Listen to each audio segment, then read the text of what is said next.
Thank you, nurse. Chisel, please. Chisel, Doctor. Thank you. Got it.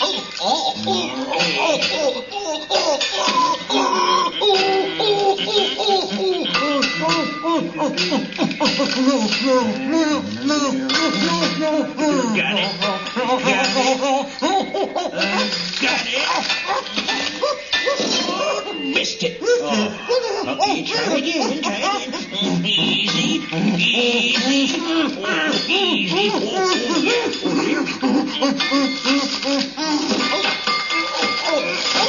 Got it. Eureka. Next. Welcome to this very special episode of the Magical Disneyland Paris podcast, all things magical and Disneyland Paris. I'm Andrew Williamson, and on today's special episode we're going to share with you our amazing interview with ex-Disney Imagineer Eddie Sotto. Eddie was a show producer for Main Street U.S.A. at Disneyland Paris. I started by asking Eddie what his role in the creation of Disneyland Paris was. Enjoy the interview. Well, you know, it's an interesting thing. I'd always dreamt of becoming an Imagineer, but the path to Imagineering isn't necessarily a direct one. I had worked at what was the number 3 theme park in the country behind Disneyland and Disney World, which is Knott's Berry Farm, and here in California.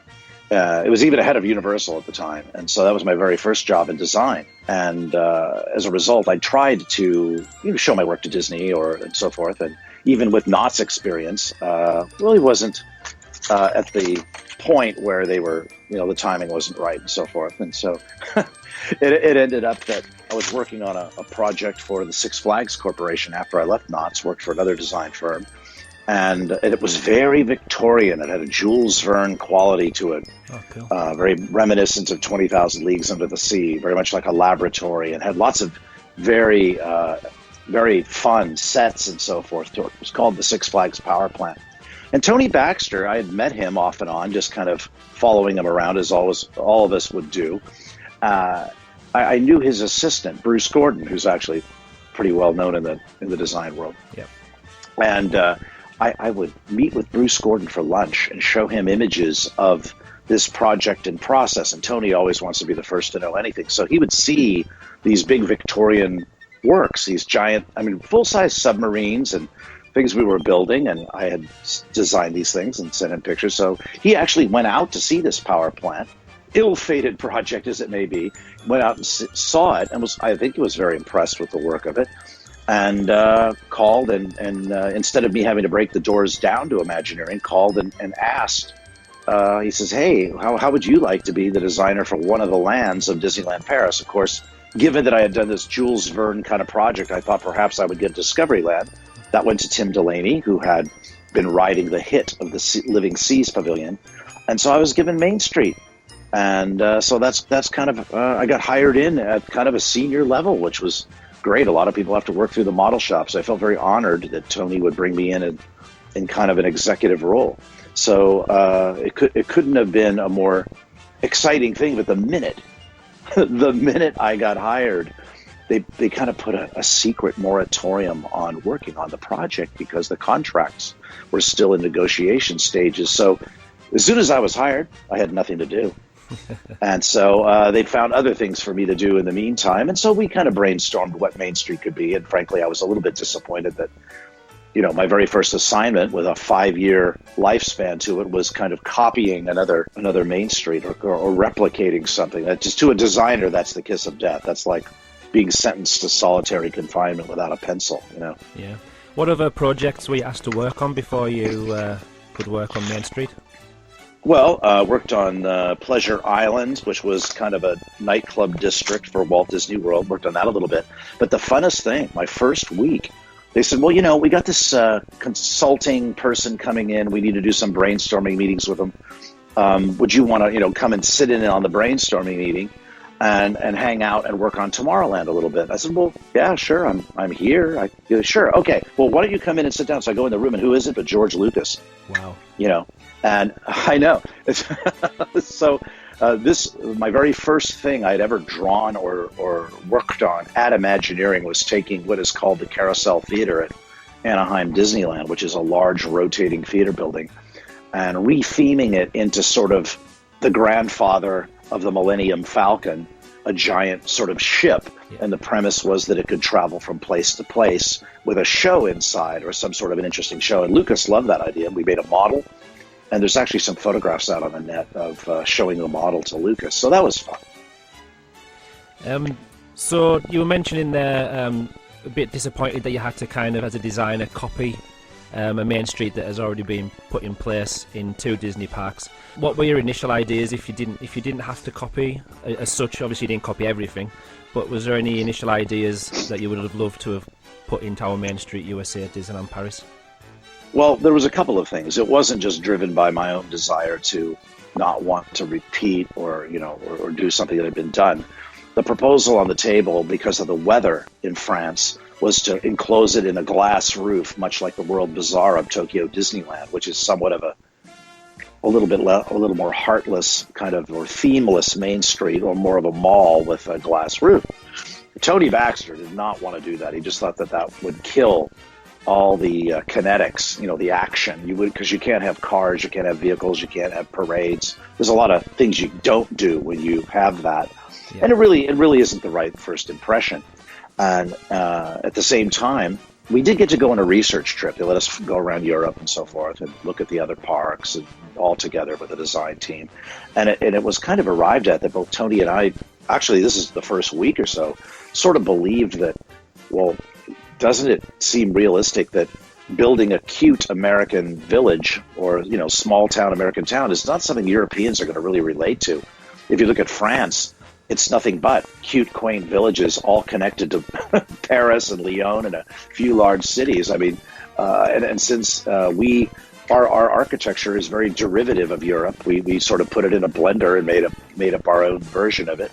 That also wouldn't really read as something that's going to tug at the heartstrings of Europeans. And so Tony and I both, frankly, both kind of love this idea of pushing the 19th century clock forward just a little bit, perhaps into the 1920s, more the jazz age, when American music was actually something quite distinctive. You could, if you heard that walking down the street, you'd know you were in a different location, a different place. And so that was kind of exciting. And he and I both shared a love for the New York street that had been done at 20th Century Fox Studios for the film Hello, Dolly. I had been there as a child on a studio tour at 10. Tony was an extra in the film on that set. So we both shared a love of this particular movie set and the feeling of it. And so we had used that as almost the currency of our discussions and saying, well, what if it was a little more like this? What if we had an elevated train? What if we could really do something that gives the excitement of not the America of going from a little town with gas lights to electricity, but a place with electricity finding new music and entertainment and all kinds of things. It's a little bit more of the America you've seen in the films, because that's what our export is. So we were going to have a 1920s Main Street, maybe a little of the Art Deco style filtering in a little bit. So we had done quite a bit of work on this, like a year's work. And we had a speakeasy, where if you'd seen the films where, a storefront looks like a flower shop or a funeral parlor, let's say the movie Some Like It Hot with Jack Lemmon and Tony Curtis, it looks like a funeral parlor, but you go inside, there's a show going on, and maybe we don't serve cocktails, but we could certainly have the jazz and the music and everything else. Really make it fun, and we're not going to do blood and guts and crime and The Godfather. We're going to do the Keystone Cops from the silent films. It's going to be funny. Yeah. It's going to be irreverent and fun and positive, not negative. Anyway, that's the way we approached it. And never go on vacation is my advice to the listeners here today. Don't go on vacation. Because I went on vacation, and when I came back from vacation, they had canceled the Main Street. They met privately. They looked at the budget. They met privately and said, "Oh my goodness, what have these guys done? They've gone so far off the script." And and Michael Eisner, I think, was a little concerned by the deviation from the Disney formula. Well, is going this other direction something that's going to be? We will have lost our innocence, so to speak, with this more urban idea than the charming small town idea. Well, that was up to debate. So when I came back, it was canceled, and we were promptly behind all the other lands and design by 1 year because we had to throw everything away and start over. So So that was our attempt. Now, every prisoner, I believe, has a right to attempt escape. And so Tony and I kind of decided that, well, we're still going to take some of that excitement and do billboards. We're going to do the interiors differently. We're going to still evolve the main street and make it something Europeans would appreciate. And my gesture toward that, or sort of feeling, was Europeans love to take their kids to museums on the weekends. They love culture. They're used to that. They've grown up with that themselves. So why not make your first impression of Disneyland not a ride necessarily, but when you see this beautiful environment, it's almost like a living museum. You see that there's arcades with plaques and all kinds of interesting things. And you say, well, wow, I thought this was a cheap carnival, this Disney thing. It's actually quite cultural. It has some depth to it. And I thought that's what we should do for Europe. Europeans live in layered environments that have depth and history. Why can't we apply education and sort of culture beyond Elvis and hot dogs and Marilyn Monroe into the American scene and make everything culturally deep, as deep as we can at least afford to. So once you've had your changes okayed by the powers that be and Tony Baxter and such, how does the stage begin on actually designing and getting out there and putting the actual main street together? Well, I mean, first of all, you have the negotiations to do. You're the producer.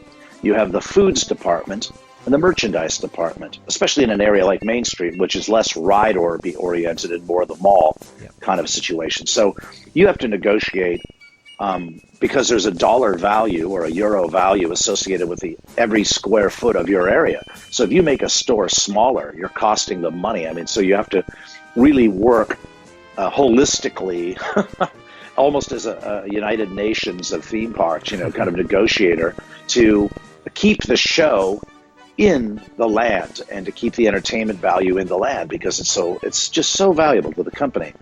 And so it's always cheerleading and boostering the theming and the story into the spaces, and really showing the merchandise and foods people that you're not just on your side, but you're on their side as well. You want them to succeed, as well as you want something that is going to look good visually. I'll give you an example.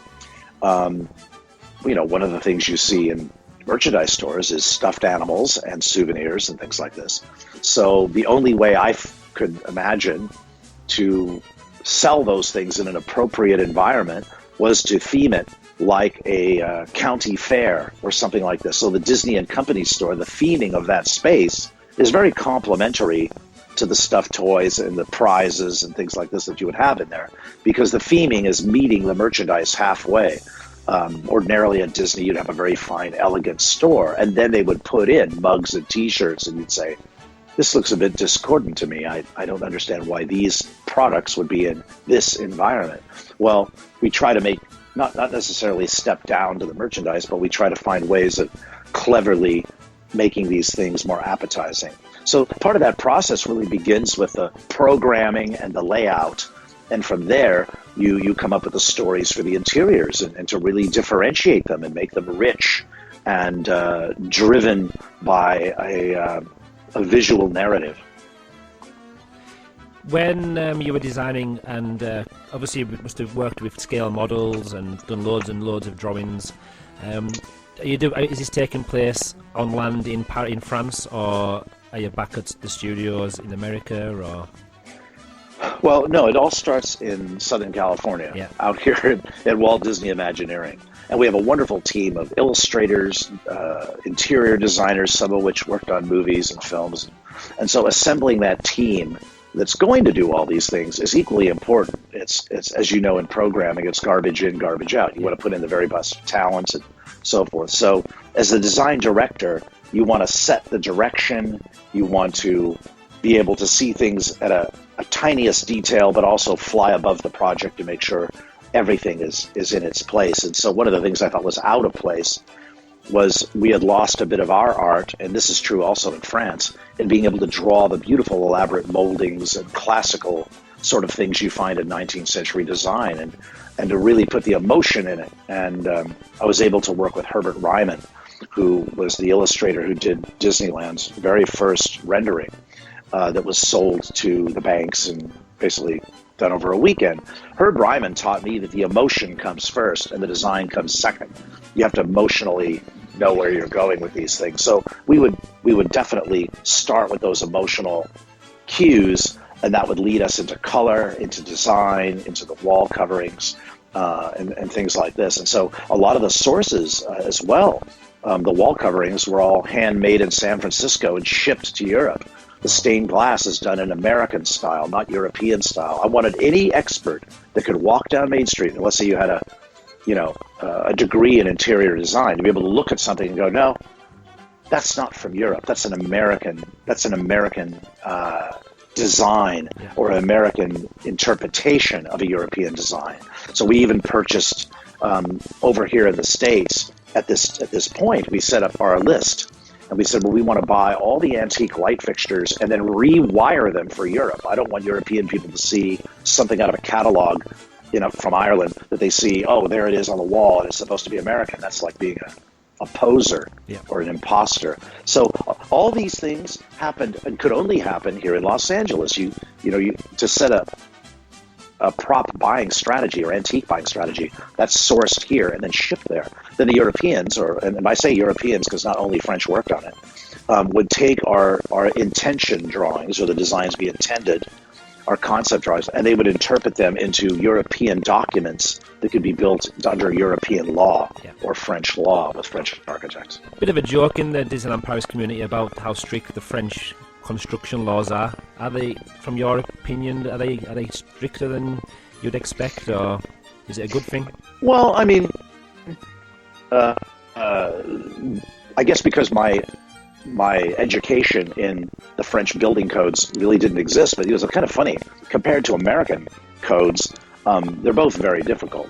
I mean, the difference is this. The biggest difference in quality is this, is that you have in the United States, the architect carries the project and the details and all these things very close to the finish line, and then you give it to a contractor and they pretty much pick the drawings up and build them.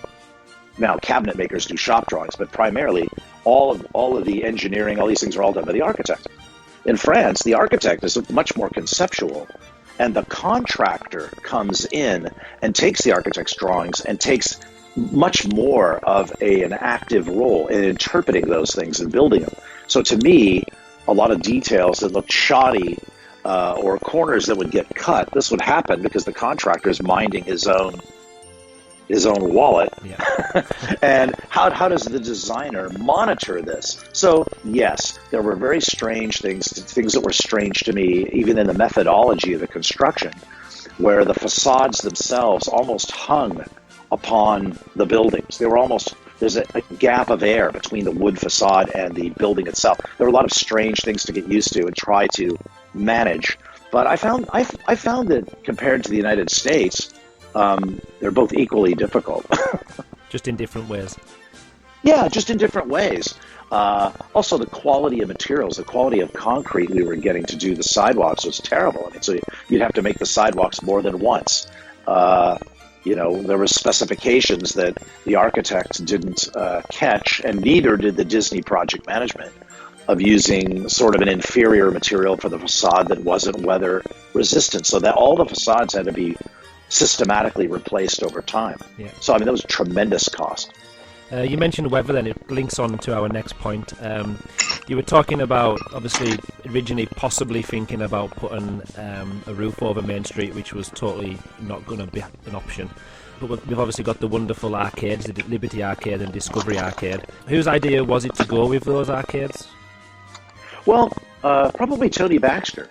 The idea of running the guests behind the street and covering them that way was more appealing. And I feel like there was some concept art that actually allowed a walkway to go through the centers of the stores before there was a dedicated arcade. The arcade kind of evolved. And I think I remember one Disney executive was making a parallel to the Burlington Arcade in the UK, which is in London. Yeah. There's also a copy of it here in California that's easy to see. I feel like someone, perhaps even the project superintendent Bob Fitzpatrick, might have mentioned that. It came from an unusual space, this arcade idea, because it's really not a prevalent, I should say, American design. You don't find arcades from the 19th century pretty much anywhere in the United States, except I think Cincinnati, Ohio has a large covered mall. But that, so I kind of had to look at the Americanizing a European design. So I looked at Galerie Vivienne. I looked at all the different arcades in Paris, and there was there's like one in Milan that's pretty good. And Vienna's got a beautiful arcade. So there's varieties of arcades, but because we're in the Industrial Revolution, and the little town is going to become a big town, the use of cast iron, almost like you'd find in New York, cast iron architecture. I tried to interpret the arcade as an American would, and did it that way. You would source the objects the same way as you did for Main Street, and like the props and the decorations, so all of that would have came from real places in America and shipped over. Is that correct? For the arcades? Yeah. Well, no, the arcades, all those... Deborah Rager was an art director I was working with, and she had the task of building the props that go into the Liberty Arcade display cases, really treating it as if it was a museum display. So, from France, we sourced the negatives of our Auguste Bartholdi, for the big photographic images, but then she had made, like little miniature models of the steel of the Statue of Liberty, things like this. Those things were sourced there. The gas lights were made in the UK because there's a company called SUG, which is an English gas light company. I don't think there were gas light companies in France, but anyway, that was the source. European Union was basically the rule book for where you bought most of those kind of new items.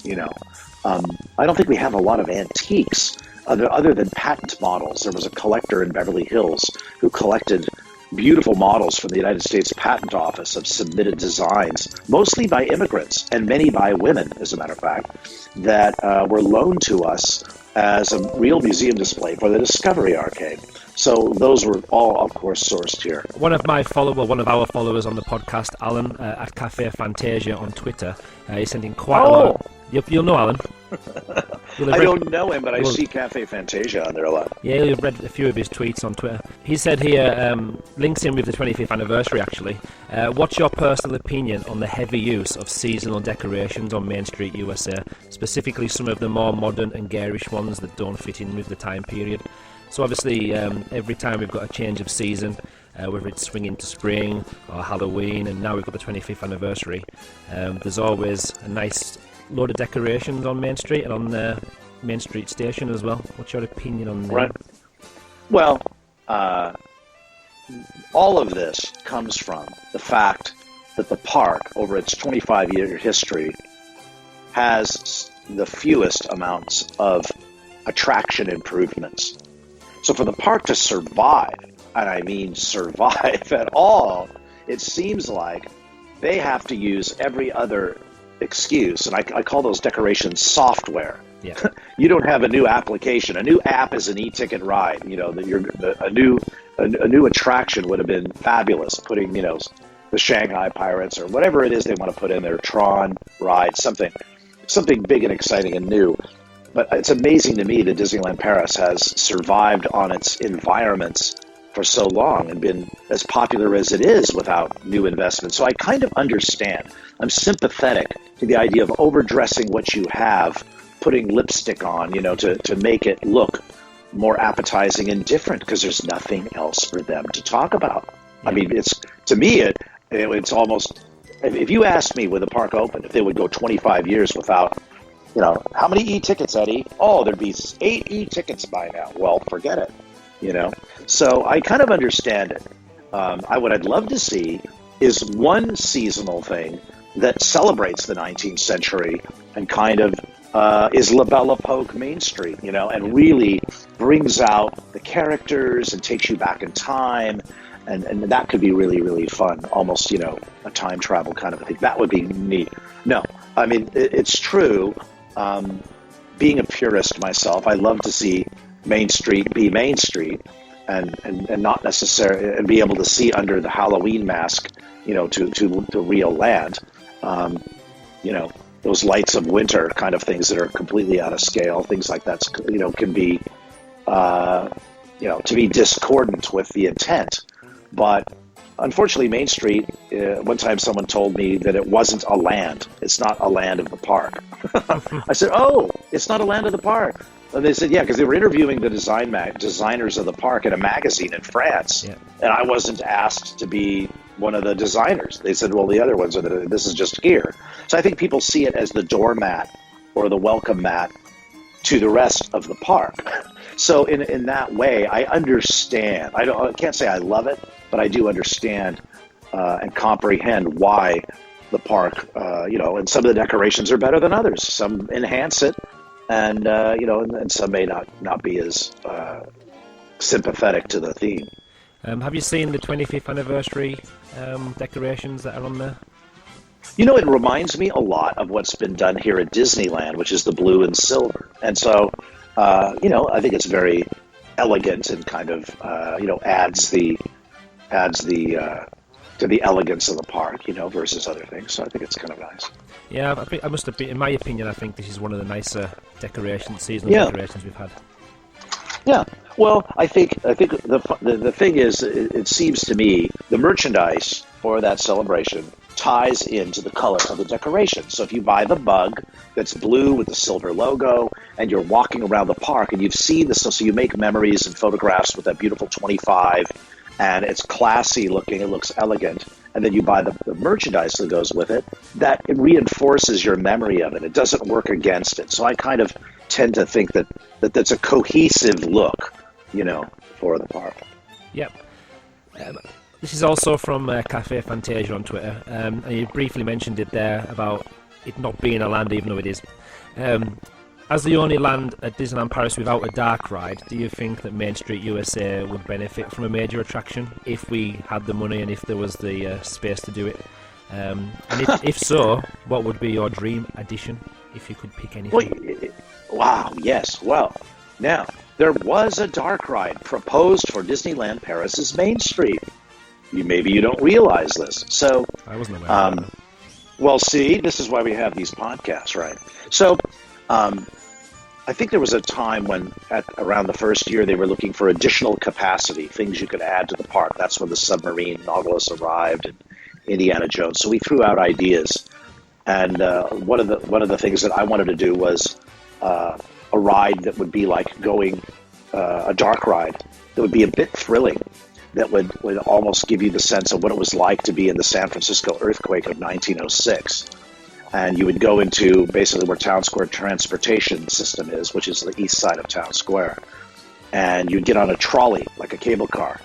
And the cable car would take you through 1890s San Francisco. And then all of a sudden, things begin to shake, things begin to happen. And it was a fun thrill ride with kind of a coaster, thrilling ending and so forth. You escape the earthquake.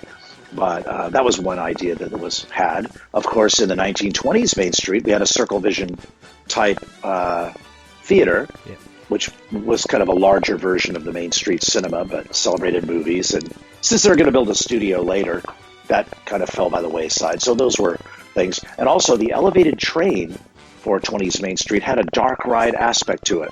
So the train would go up the Main Street on the right-hand side, so on an elevated platform. It would stop briefly in Discoveryland, in front of Discoveryland. And then it would continue. And after Discoveryland, it would come down and parallel the Discovery Arcade. Now, part of that would be in a tunnel. And you would see beautiful models of kind of what Victorians imagined the future cities to be, very much like those posters that was all we ended up with on the walls that had different visions of American cities as they would be in the future. So you traveled through a beautiful future vision of what the Victorians thought the age of discovery would be like. So that was a little bit of a dark ride. But the other thing that's not really a dark ride was a restaurant that I really, really wanted to do, which was like dining on the 20th Century Limited American Railroad, which is a streamlined Art Deco train. And this was also behind Town Square East, was a private club, much like Club 33 is at Disneyland, only you're on a railroad journey across the states back in the 1920s and 30s. So those were some things we liked. Was there any plans or designs made for those, or was it just discussions at this point, really? Oh, no, there's a very, Nina Vaughn, one of our finest artists, did a really cool little sketch of a couple walking in front of a streamlined locomotive, and that's online. I think Alain Litte I've seen that, on Disney and More. Disney and More probably has, not that I'm plugging Disney and More, but I am, has probably historically covered a lot of this, and DesigningDisney.com, Max, has done a lot of work on covering a lot of the behind the scenes and origins and historical reference, but he has some images of that. The earthquake ride, I don't think ever got very far, but that was it. Sounds like a really good idea, though. How would it have, obviously, I know you didn't plan it any further than just the idea stage, but would it have been like a realistic simulation of an earthquake, or would it be more of a storylized, like visualized based version? Well, I think remember, Indiana Jones was in design at the time. Indiana Jones uses a motion base upon a moving vehicle. So the idea was that you could have some kind of a moving vehicle that looks like a San Francisco cable car and holds, quite a few people. But when the earthquake happens, we can really shake this cable car and have all kinds of, simulations of debris and things rocking and various things happening. And then, of course, there's almost a cinematic way that we get you out of this situation. But of course, you would also get to understand what the Barbary Coast was like, or the wild side of San Francisco. Again, we were trying to find things that Europeans are fascinated with, and one of the top tourist attractions for Europeans is the city of San Francisco. Yeah. It's very popular. So I thought, man, if we could represent that as an attraction, the Great Quake of San Francisco, that we first show you San Francisco, like the Pirates of the Caribbean, has some exposition, and then we pay it off with something rather exciting and then rescue you. Where would an attraction actually have been based on Main Street? Was there a location in mind? Yeah. Oh, no. Yeah. It was, again, behind the east side of Town Square, where you have the storage for the streetcars. Yeah. So that streetcar barn would become the entrance to the attraction. And instead of those streetcars, you would enter the San Francisco cable car. Maybe you have one outside displayed. And it would be a beautiful entrance for an attraction because it's a very prominent piece of architecture. Now, something we like to mention on our podcast is projection mapping. Because we loved Disney Dreams, and obviously we've now got Disney Illuminations, which hopefully I'll be able to see in a couple of weeks when I go for the 25th anniversary. I know, is it Disneyland's Main Street, or I can't remember if it's Disneyland or Disney World now, that has projection mapping down Main Street as part of their nighttime spectacular. What's your opinion on how that technology is being used? Could you see any use of it on our Main Street in the future? Well, here's the thing. I historically, over the years, maybe it's because I'm getting older, you see certain techniques that can become insanely popular, and then they can tend to be overused. And the only reason you ever use these techniques in the first place is for a guest to go, wow, how did they do that? How did they do that? And so, I would like to see, I love projection mapping. I think projection mapping is a fantastic use of technology. I'm beginning to see it become somewhat overused, and I also feel that it's only as good as the media that is being projected. And so, unfortunately, what I see in some shows, I'm not saying Disney, I'm just saying in general, is that people use it like a movie projector, just showing film footage you've already seen against the most,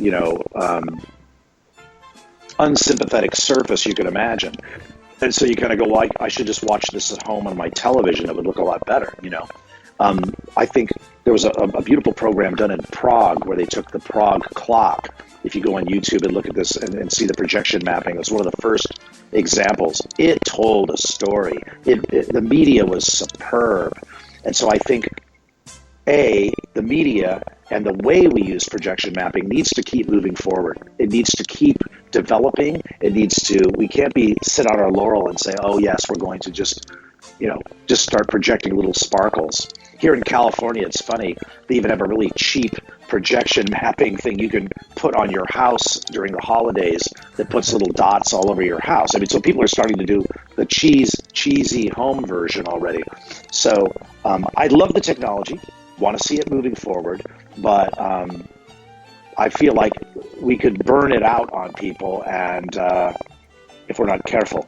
Oh, and so we have to continue to add not just the media, but to be very sensitive to the way we're using it.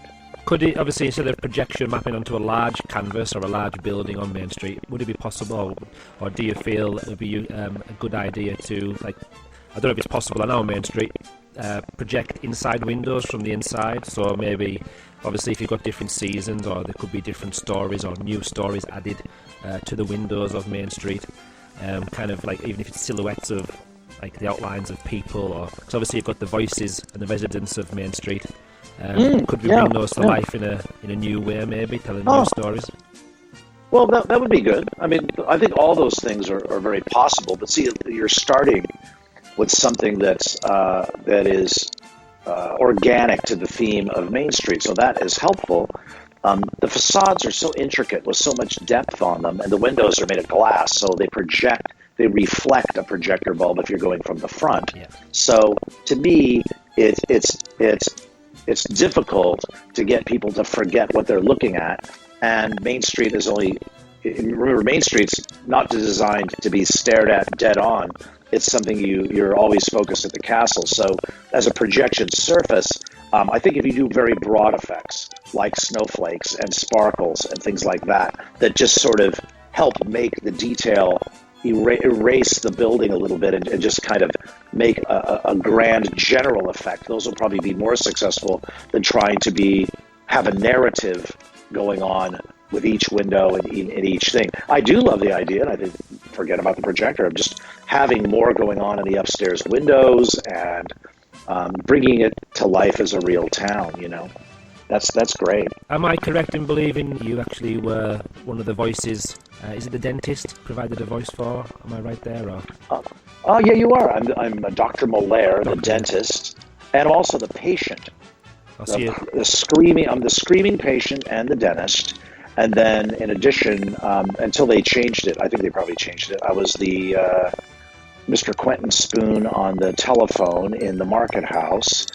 And then the guy, there's a gentleman upstairs in the boarding house above Victoria's Fine Home Cooking who takes a shower and starts screaming in the shower and humming and all that kind of thing. That's also me, and I'm the conductor at the railroad, now arriving, board and all that kind of stuff. So it's in quite a few, even Big Thunder, doing the hang on to your hats and glasses safety spiel. It's not, I don't do all of it, but they needed a few extra, please remain seated, things like that. Oh, I didn't realize you were the voice for Big Thunder Mountain as well. Well, just one part of it. Just one part of it, yeah.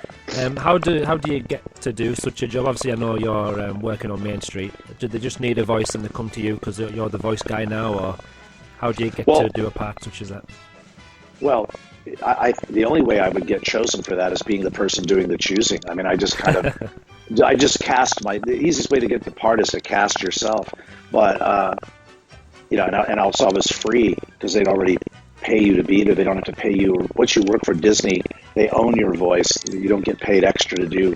I think I only got paid extra once on Space Mountain as an actor, a voice actor for Disneyland.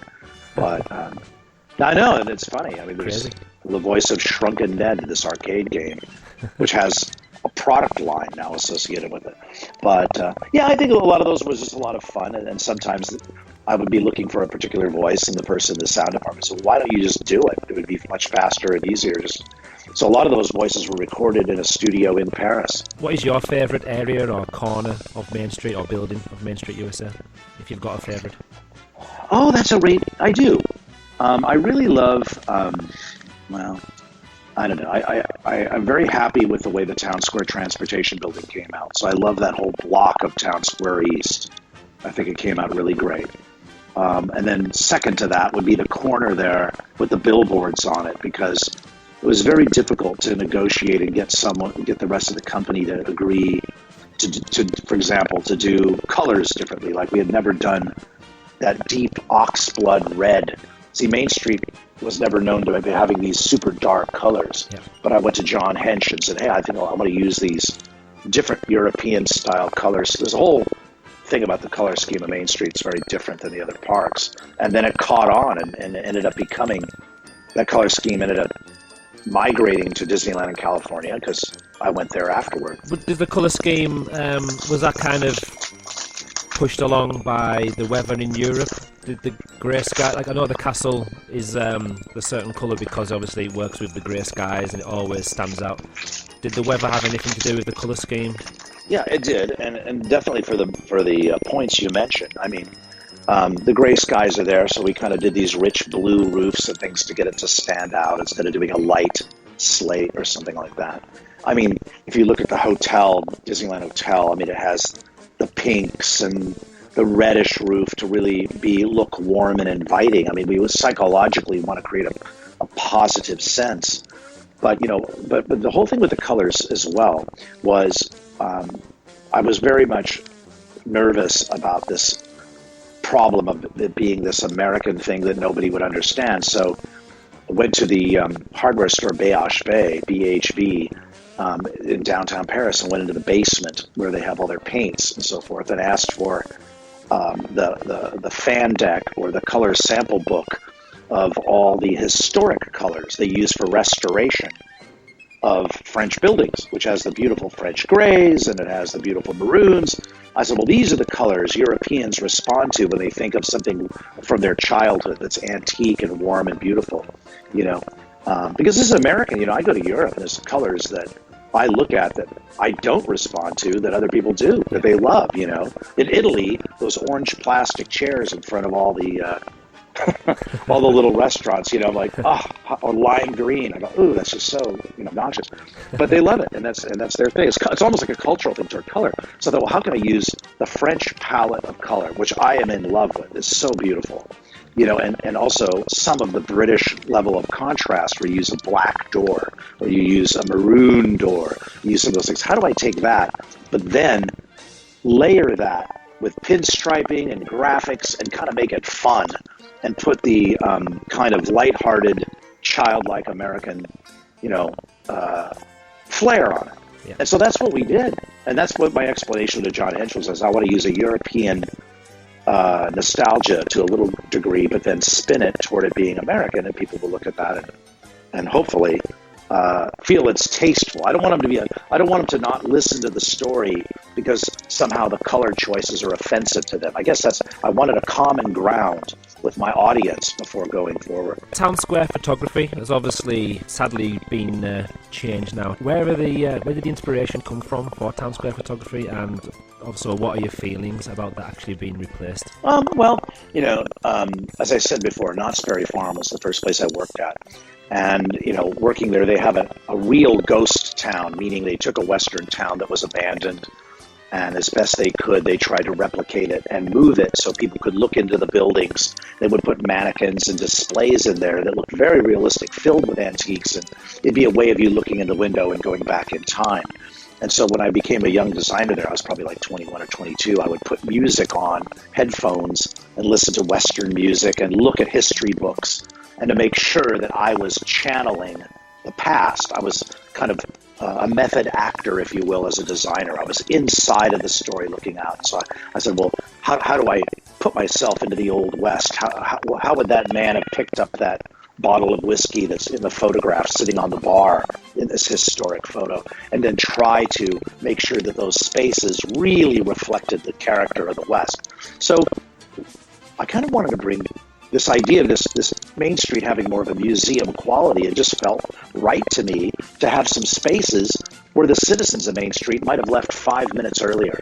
And that's the exact same reason those windows are there with the voices or a dog barking. Every city has a dog barking somewhere. Well, why can't we have a dog barking in the upstairs window or the sound of a guy taking a shower? That this is powered by people. It's not, there's characters here.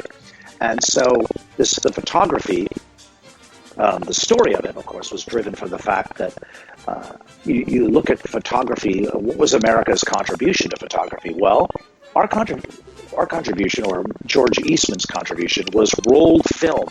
Now, George Eastman, I think he might have been a Scot, as a matter of fact. But anyway, George Eastman basically allowed photography to be portable, much like the camera is now in your phone. And so back in the 1890s, you had to go to a studio to have your picture taken, or the photographer would come out to you or something.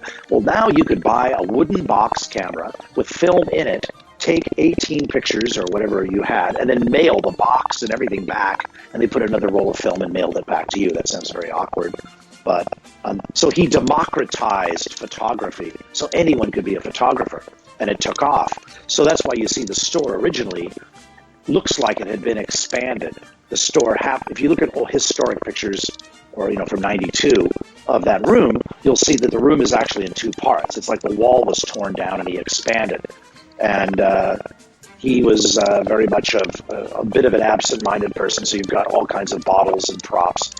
And of course, the original countertop, which is really special to me personally, was a sheet of glass, and under the glass, our prop buyers had found beautiful historic photos from all over the United States of immigrant families and little children and all kinds of wonderful national parks. And the idea, if you stood at the counter, you could see how the camera was used by common people around the country. And so, even one mounted on a locomotive to take pictures of trains. We had all kinds of wonderful things. And so all that led to the office. And the office of the proprietor, and this is a page out of Knott's Berry Farm of, I think Deb Rager went in there and basically set up the space. And then at the end, I came in and sat there and pretended to be the proprietor at the desk in this enclosed room, which is locked off, and put his glasses on and took his pen out. And the man was a collector of cigar labels, whatever it is, and and pretended. And we have real receipts from real transactions that were there, in that office, and even put them in places where people could find them and look at them and read them through the window. So again, every time you think you've seen all of Main Street, there's a little bit of reality to reinforce the fantasy. But that was it. I just locked the door and left. Yeah. Wanted the glasses and everything to be left as they were. So how do you feel about that being replaced then? Obviously, you're not working at Disney anymore.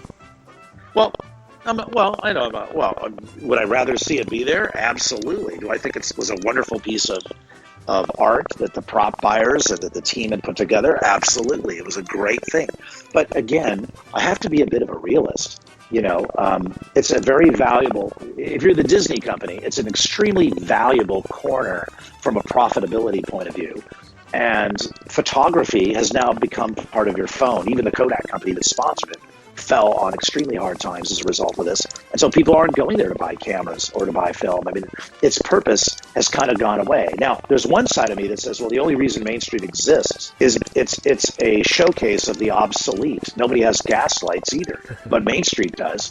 And nobody uses horses to get down the street, but Main Street does. And so would I love to have seen that be a photo gallery of amazing stuff with other items? Could we be more creative than perhaps doing another Paris souvenir store? Does the world really need that? I don't know. I don't know. That's up to, I don't know how well the store does. Maybe it does very well. So, I don't know what to say about that. But I do regret it going away, but it's funny. So George Lucas is there. I reconvene, years later with George Lucas, right? And he's there. And what was his comment? My favorite thing was the camera store. I go, what did you like about Maze? He goes, oh, camera store is awesome. Well, the camera store is great.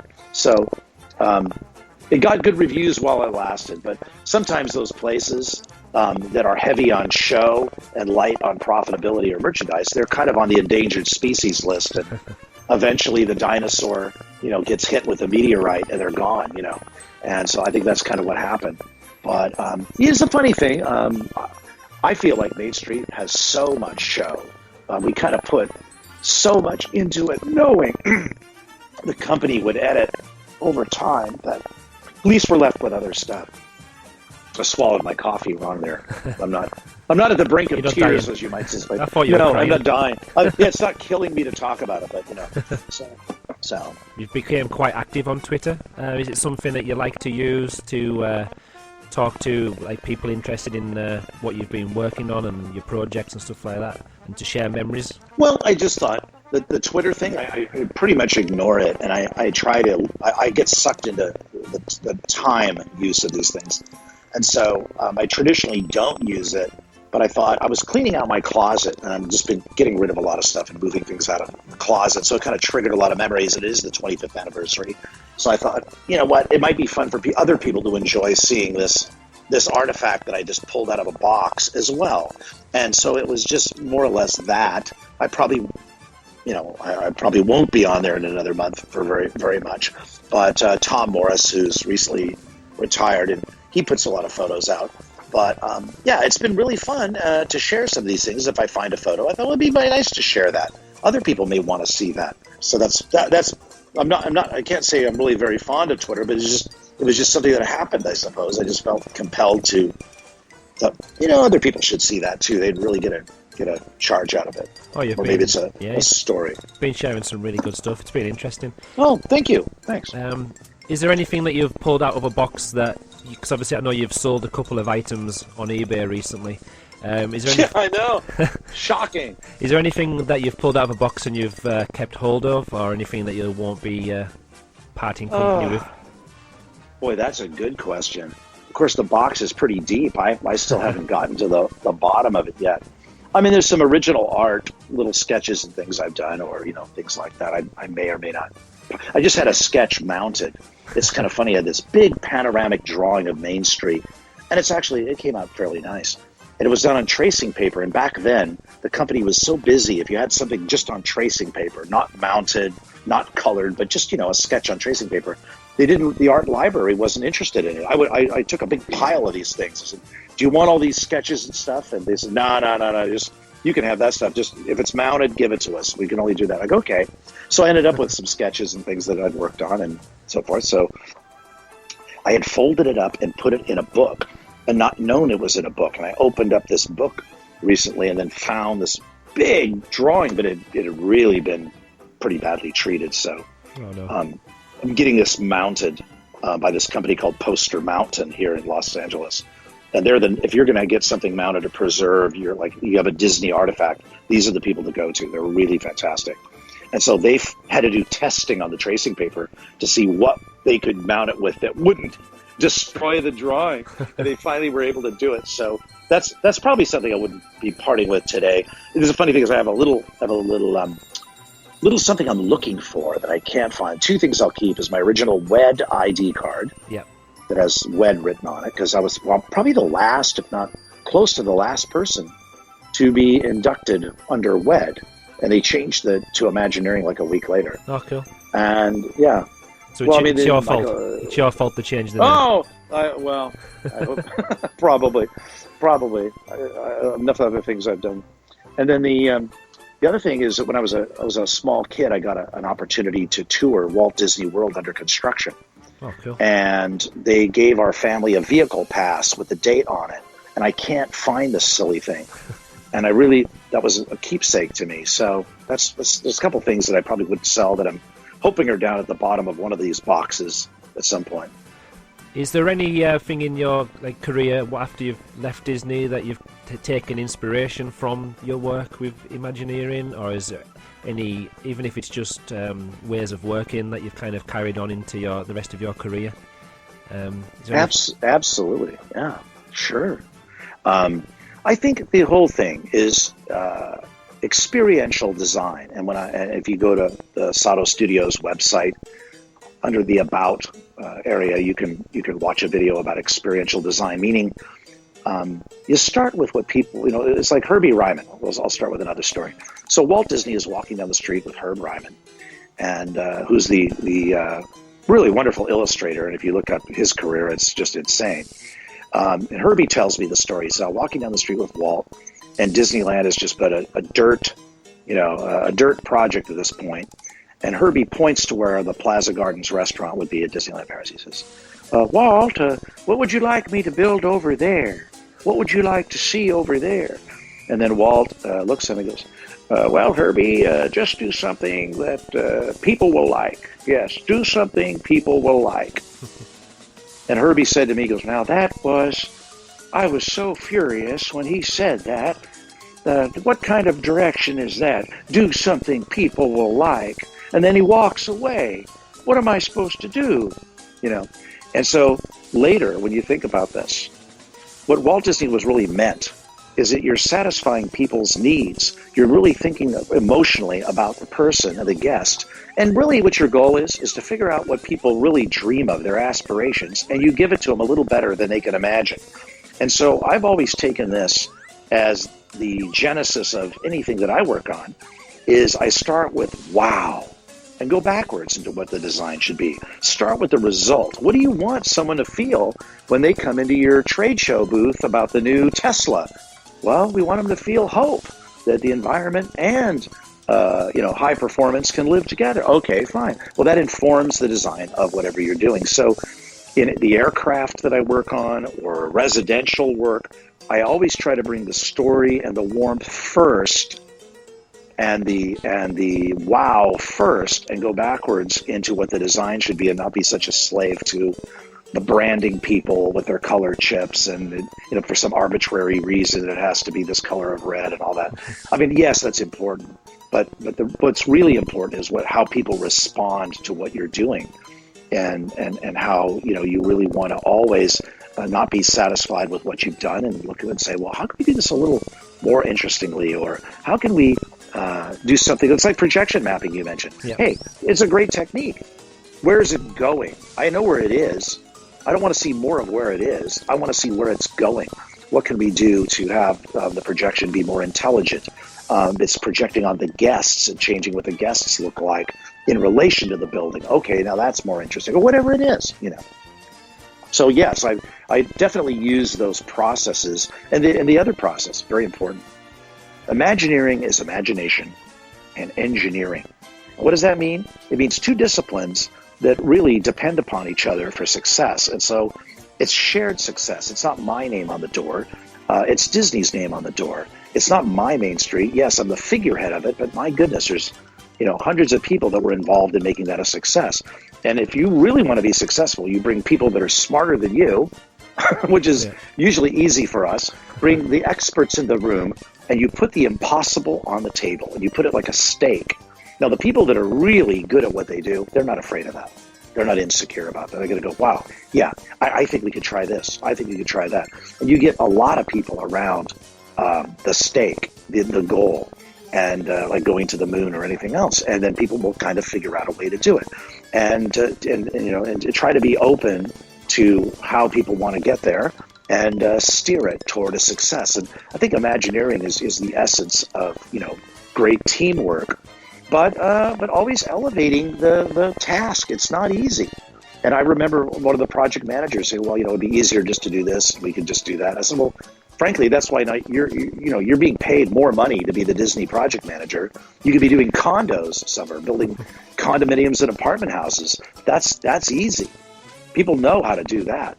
I'm asking you to do, a steam-powered locomotive that is going to have heat, sensitive paint in colors that no one's done before, so the heat-sensitive paint doesn't come off or whatever. Oh, okay. I go, okay, and by the way, that's why you should want to be here. That should be your motivation, is you're actually like the computer pioneer we had at Disney named Alan Kay, called it hard fun. It's hard fun. It's hard fun. And I think, any mountain climber could tell you about hard fun, So those are the things that I tried to bring into my afterlife. And I have to say, a lot of the work that I've been able to do, I think is even better work than the work I did at Imagineering. I just can't talk about it. But I'm very proud of the shoulders that I've been able to stand on and listen to other people and learn from them. And I wouldn't be able to do what I can do today without those lessons and without those other people and their willingness to share their wisdom. I was an 11-year-old, and I called Disney, and I said, I have an idea for a ride. And they said, listen, anything you could think of, we've already thought of, so don't ever call us again. Now, you could either take that as a uh-oh, the door was slammed. I guess I'll just give up now. Or you could say, well, wait a minute. How do they know what I'm going to think of? How do they know what this is?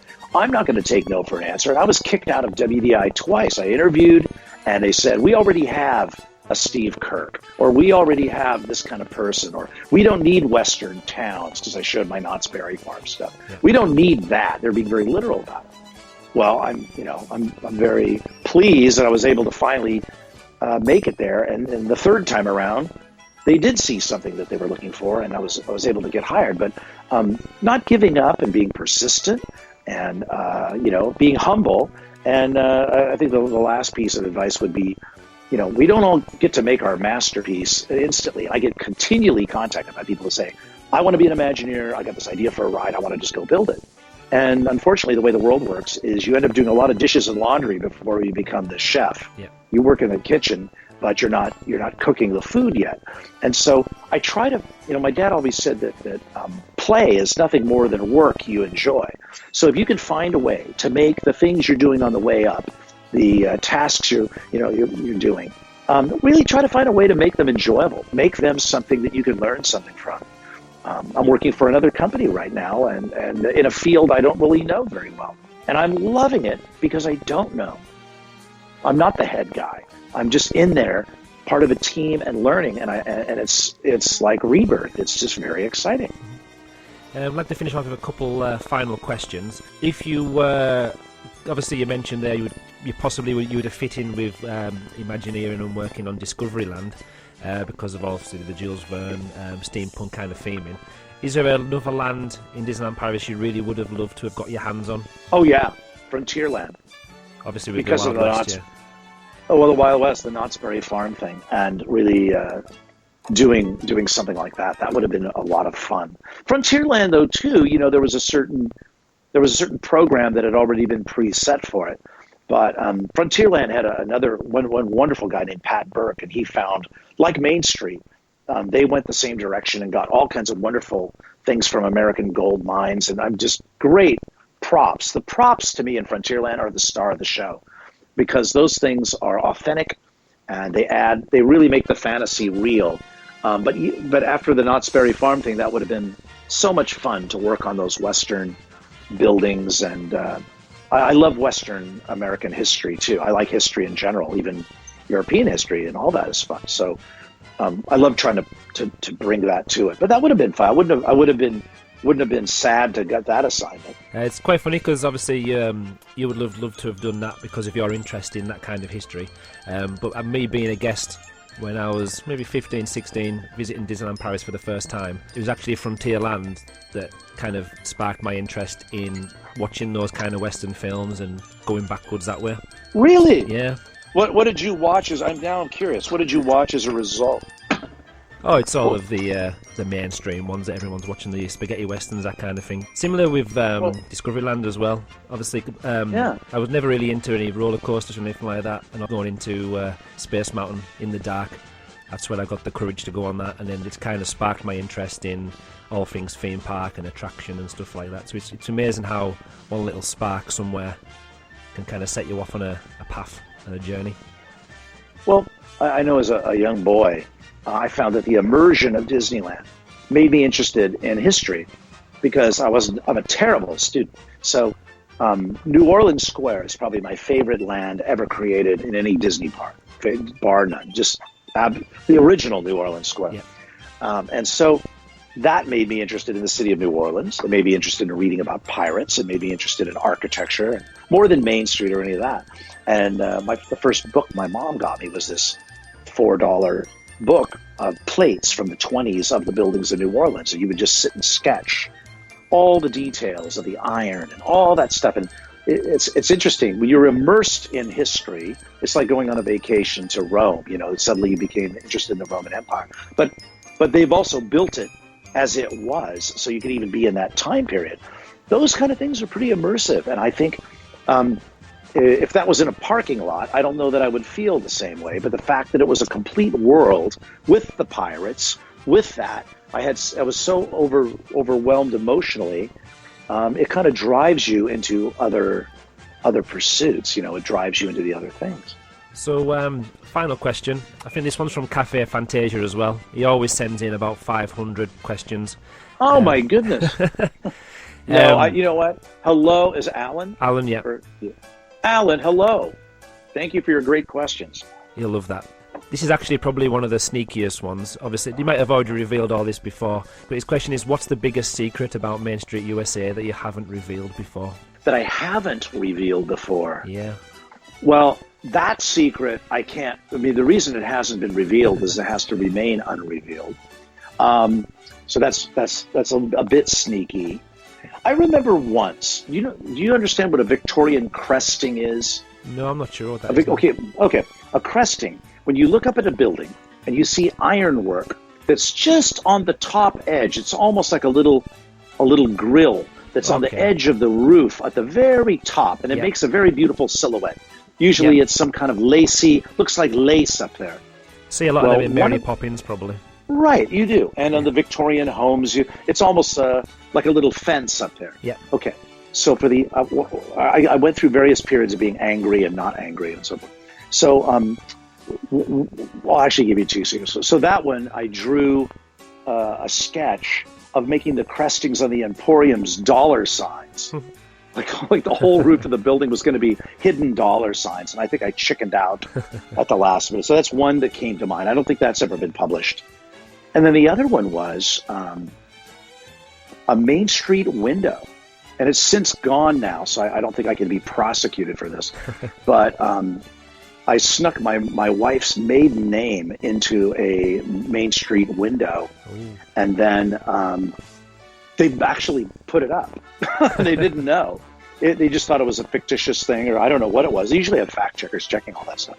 I just had written it on a list, and then all of a sudden, one day, my wife comes out to Main Street. I said, well, you got the one thing that it's completely impossible to get is a window on Main Street. She's, you're kidding. That's since it's been replaced, I think 10 years ago or something it was replaced. But for a while there, that was because I feel that my wife made more sacrifices than I did for all the nights I wasn't at home and 14-hour days. And, really, they are, to any married person that has to build a Disney park, they are the unsung heroes. And I owe so much of the support and patience to her, and helping me as well as many people get through these things. So I figured she deserved it. But anyway, it was there for a little bit and then gone. That's amazing. Do you feel there should be then some windows dedicated to the wives of the Imagineers or the husbands of the Imagineers? I think it would be. I think it would be an endless. There wouldn't be enough windows to do that.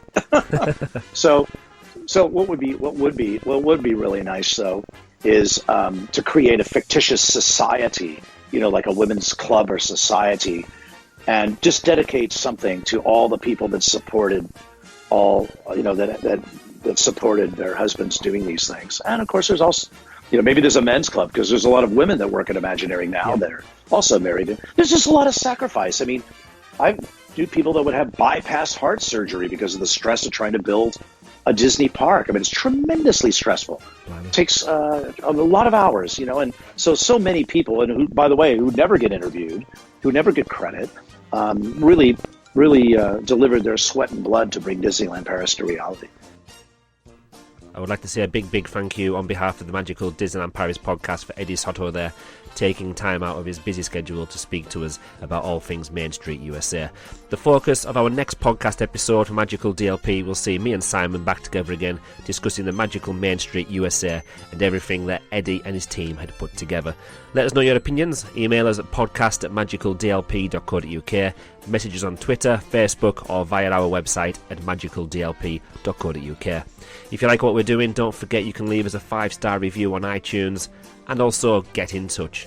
This podcast is nothing without you.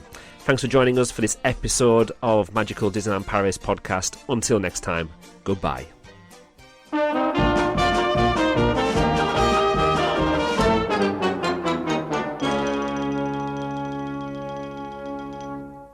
Your attention, please. The Euro Disneyland Limited now departing for a trip around the Magic Kingdom.